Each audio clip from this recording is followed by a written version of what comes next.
বলো এবার। নমস্কার, আমি পলাশ বলছি। আমার বাড়ি হলো সুবলগঞ্জ। আমি এসেছি কালাগঞ্জ, এক কাকার বাড়িতে এসেছি।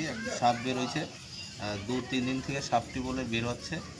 তা আজকে আমাকে ফোন করছে, তা আমি আসছি, আসে দেখি সাপটি পাইনি। সাইডে একটা গর্ত ছিল, গর্তর একটা দেয়াল ছিল, ছোটো দেয়ালের ফাঁকে আর কি সাপটি ঢুকে পড়ছিল। এটা হলো ইন্ডিয়ান প্র্যাকটিক্যাল কোবরা, ইংলিশে বলে, আর বাংলাতে বলা হয় গুকো সাপ। সাপটি দেখেন, খুব সুন্দর সাপ, কিন্তু খুব বিষাক্ত সাপ।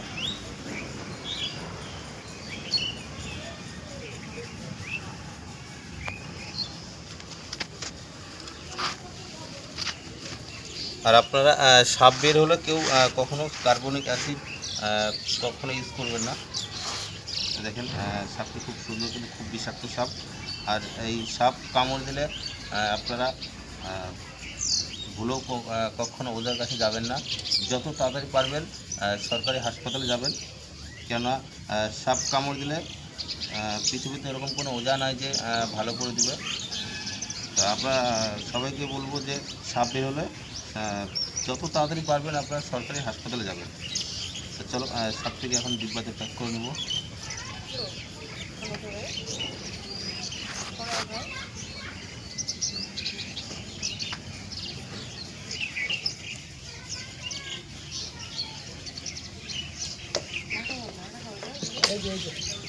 এই যে ঢাকনাটা।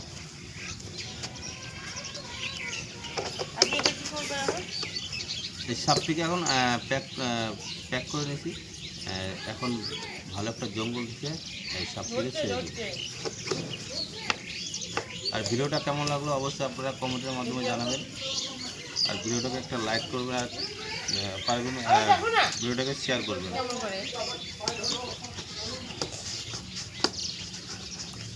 এটা অনেক দিন থেকে এখানে ঘুরতেছে। একটা বড় আছে, বড় আছে তো ওখানটায়, কেননা ওখানে খোলস আছে সাপের। বড়টা কি পাওয়া যাবে খুঁজে? হ্যাঁ, বড়টা পাবেন না খুঁজে? না না, এইসব পাওয়া যাবে না। আপনাকে ফোন করে আসবেন না?